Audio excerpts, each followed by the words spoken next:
সুপ্রিয় শিক্ষার্থীরা আসসালামু আলাইকুম। কেমন আছো তোমরা সবাই? আশা করি অনেক ভালো আছো। চলে আসলাম হিসাব বিজ্ঞানের নবম দশমের নতুন একটা টপিকস নিয়ে। আজকের আলোচনার বিষয় হচ্ছে অ্যাকাউন্টিং ইকুয়েশন অর্থাৎ হিসাব সমীকরণ। তোমরা অনেকে আছো হিসাব সমীকরণ নিয়ে অনেক চিন্তার মধ্যে থাকো যে আসলে হিসাব সমীকরণ বর্ধিত রূপটা কেমন, বা হিসাব সমীকরণ আসলে সম্পত্তি সমান সমান দায় প্লাস মালিকানা সত্ত্ব, এই বিষয়টা অনেকে বুঝতে পারো না। তো আশা করছি আজকের ক্লাসের পরে তোমাদের সেই ডাউটটা থাকবে না, তোমরা অতি সহজে বুঝে যাবা যে হিসাব সমীকরণ কিভাবে সম্পত্তির সমান সমান দায় প্লাস মালিকানা সত্ত্ব হয়ে থাকে। সো চলো শিখি। অ্যাকাউন্টিং ইকুয়েশন অর্থাৎ হিসাব সমীকরণ। হিসাব সমীকরণটা কি? আমরা জানি লুকা প্যাসিওলির দ্বৈত সত্তা বা ডাবল এন্ট্রি সিস্টেম অনুসারে সম্পত্তি সমান সমান দায় প্লাস মালিকানা সত্ত্ব বোঝায় বা প্রকাশ পায়। একটা আর্থিক প্রতিষ্ঠানের অ্যাসেট বা সম্পদ যতটুকু হবে দায় এবং মালিকানা সত্ত্ব কী হবে, তার সমান হবে। অর্থাৎ যদি দায় এবং মালিকানা সত্ত্ব অ্যাসেট বা সম্পদের সমান না হয় তাহলে আমাদের কি হবে না, এই হিসাব সমীকরণ সম্পূর্ণ হবে না, অর্থাৎ ভুল থেকে যাবে। আসলে দেখি, প্রথমে আমরা লিখেছি এখানে এতে আমি বুঝিয়েছি অ্যাসেট অর্থাৎ সম্পদ।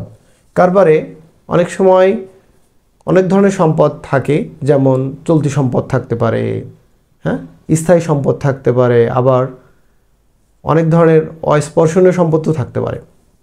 তো এখন এই অ্যাসেট বা সম্পদ যা হবে বা যেই পরিমাণ অ্যামাউন্টের হবে, এখানে দায় অর্থাৎ লাইবিলিটিস এবং ওইতে ওনার্স ইকুইটি মালিকানা সত্ত্ব বা মালিকের অধিকার। অনেকে আবার এই ওনার্স ইকুইটি নির্ণয় করতে পারে না। সেটা কেমন?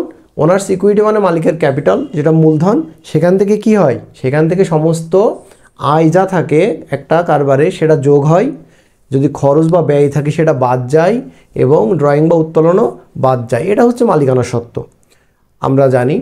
এরপর এই যে দায়সমূহ, দায় মানে কি আমরা জানি, পাওনাদার, সমস্ত বকেয়া, এগুলো কিন্তু দায়। হ্যাঁ, তাহলে এই যে দায় এবং মালিকানা সত্ত্ব যে পরিমাণে হবে কারবারের, ঠিক অ্যাসেট বা সম্পদও কি একই পরিমাণে হবে। তাহলে আমরা সরল সমীকরণ যদি আমরা দেখি যে এই হিসাব সমীকরণের সহজ যে রূপটা, সেটা হচ্ছে কি এ বা অ্যাসেটের সমান সমান কী হবে, দায় প্লাস মালিকানা সত্ত্ব হবে।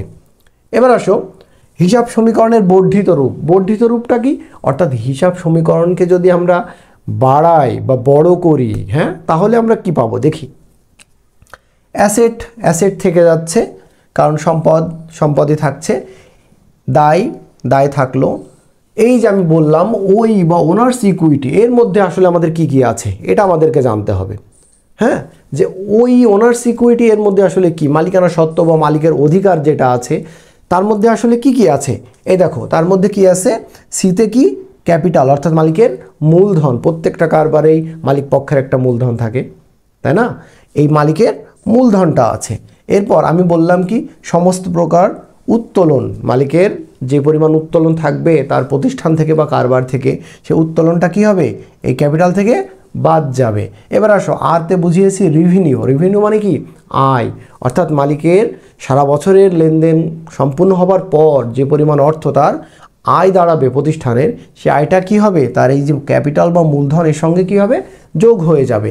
এবার আসো খরচ। আমরা জানি আর্থিক প্রতিষ্ঠানে সবসময় খরচ হয়ে থাকে, আয় যেমন হবে খরচও তেমনই হবে। অর্থাৎ এই এক্সপেন্সেস বা খরচ, এটাও কিন্তু কি হবে, এই যে ক্যাপিটাল, হ্যাঁ, ক্যাপিটাল থেকে কি যাবে, এটা বাদ যাবে। তাহলে ক্যাপিটাল থেকে কি বাদ গেল, ক্যাপিটাল থেকে বাদ গেল ড্রয়িং বা উত্তোলন এবং এক্সপেন্সেস, আর যোগ হলো কি বা অ্যাড হলো কি রেভিনিউ, অর্থাৎ এই যে আয়টা। তাহলে এখন আমরা চোখ বন্ধ করে হিসাব সমীকরণকে বর্ধিত করতে পারবো।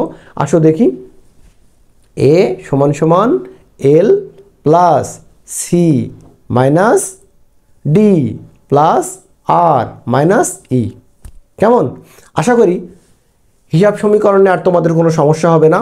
অর্থাৎ আমরা এগুলো মুখস্থ করে ফেলবো যে সিতে কি, ডিতে কি, ইতে কি, হ্যাঁ, এগুলো যদি আমরা একটু মাথায় রাখি। এখানে দেখো আমি মিনিং করে লিখে দিয়েছি, তোমরা যদি একটু এটা মাথায় নাও তাহলে অতি সহজেই তোমরা বুঝতে পারবে যে হিসাব সমীকরণের বর্ধিত রূপটা কী। প্রিয় শিক্ষার্থীরা, এর পরবর্তীতে আমরা জানবো হিসাবের সম্পদসমূহ কী। কারণ আমাদের হিসাব সমীকরণের এই যে সম্পদ যদি আমরা না চিনি, আমরা যদি দায় না চিনতে পারি, মালিকানা সত্ত্ব যদি না চিনতে পারি, তাহলে কিন্তু আমরা এই যে হিসাব সমীকরণ বা ইকুয়েশন বুঝতে পারবো না। এই জন্য ফিরে আসছি অ্যাসেট বা সম্পদের তালিকা নিয়ে। ততক্ষণ পর্যন্ত ভালো থাকো।